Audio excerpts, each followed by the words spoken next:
Neste vídeo nos centraremos nas tres leis da dinámica que van a ser moi importantes para poder resolver exercicios e poder entender o que ocorre na vida cotiá.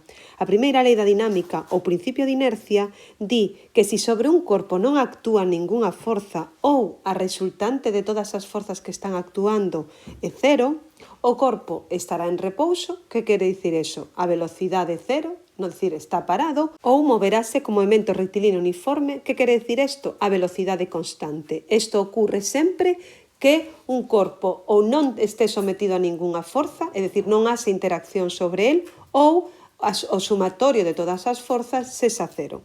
Deste enunciado podemos tamén extraer outras conclusións. A primeira conclusión é evidente: se un corpo está sometido a unha aceleración, isto querrá decir que está actuando algunha forza sobre o obxecto, posto que senón estaría a velocidade constante ou en reposo, e isto quere decir que o sumatorio de forzas é cero.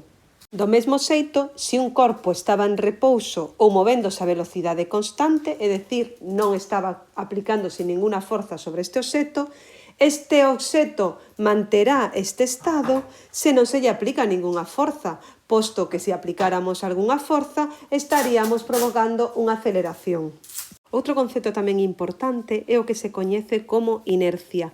A inercia é a propiedade que teñen os corpos e mide a resistencia a modificar ese estado de repouso ou de movimento rectilíneo uniforme, xa que todos os corpos tenden a manter este estado inicial. Isto é o que se explica que cando eu vou nun coche e aparentemente eu non me estou movendo da cadeira do coche, cando un coche acelera, a sensación do corpo é ir cara atrás. Está facendo o meu corpo oporse a ese movimento. Pola contra, se eu vou nun coche e este frena de forma brusca, que lle vai a pasar ao meu corpo? Vai a irse cara adiante. Que está pasando? Oporse a ese movimento de frenada, movéndose en sentido aparentemente contrario ao que está pasando. Con estes dous movementos, o que está pasando é que o corpo tende a manter o estado de repouso que tiña na cadeira. Cando sobre un obxecto non actúan forzas ou as forzas resultante é nula, se di que está en equilibrio. E podemos falar de dous tipos de equilibrio. Equilibrio estático, que dase cando o obxecto está en repouso, está parado, a velocidade igual a cero, ou equilibrio dinámico, cando sí que existe movimento, estáse movendo, pero a velocidade constante. E isto será algo moi importante que empregaremos en moitos dos exercicios que imos a facer. O segundo principio da dinámica, ou tamén chamada segunda lei de Newton, fai referencia a aqueles casos nos que aparece unha aceleración.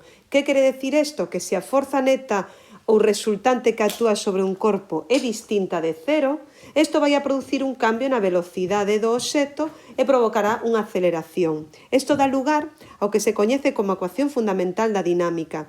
A aceleración terá o mesmo sentido e dirección que a forza que a xenerou, e hai unha relación de proporcionalidade entre forza e aceleración que é a masa do obxecto. A primeira lei de Newton non é máis que un caso particular deste segundo principio da dinámica. Que quere dicir isto? Que cando non hai aceleración, quere dicir que o obxecto está en repouso ou móvese a velocidade constante. Polo tanto, este término valería cero e, polo tanto, o sumatorio de forzas vale cero, que era o que decía o primeiro principio da dinámica. E xa por último temos o terceiro principio da dinámica, ou tamén chamado de acción-reacción. Isto se dá cando temos dous corpos que interactúan. Bueno, pois en toda interacción entre dous corpos se exercen dúas forzas, pero aplicadas sobre cada corpo, que van a ser iguais en módulo, en dirección, pero de sentido contrario, de aí que se aparezca un signo menos. É dicir, que cando un obxecto 1 actúa e xenera unha forza sobre o obxecto 2, a forza se aplica no obxecto 2, pero este obxecto 2 exerce unha forza exactamente igual e de signo contrario.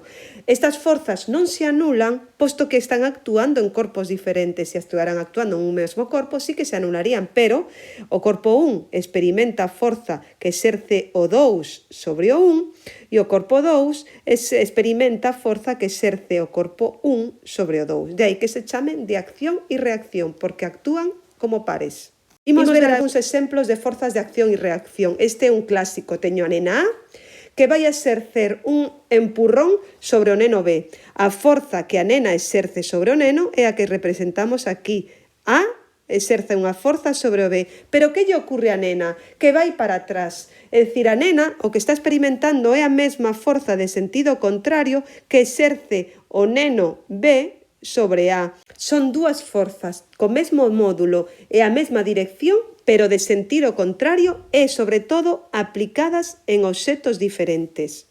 Outro exemplo sería cando eu golpeo un balón. Estou aplicando unha forza sobre o balón. O obxecto 1, que son eu, aplica unha forza sobre o balón.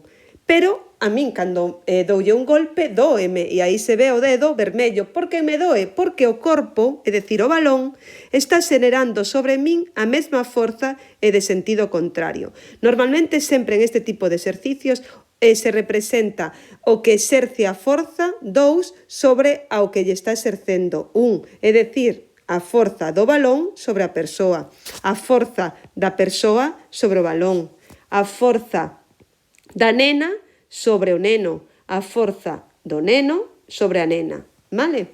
Algo tamén que é importante resaltar é que a normal non é a reacción a peso. Se aplican no mesmo xeto, polo tanto non poden ser forzas de acción e reacción. A forza normal é a forza coa que a mesa actúa sobre o libro. Vale? E cal vai a ser a reacción? A forza que o libro exercería sobre a mesa. Por el contrario, o peso é a forza coa que a terra atrae ao libro. E onde se aplicará a forza de reacción a este peso? Na terra, que sería a forza co que o libro atraería a terra, que é unha forza moi pequena, porque a masa do libro é moi pequeno.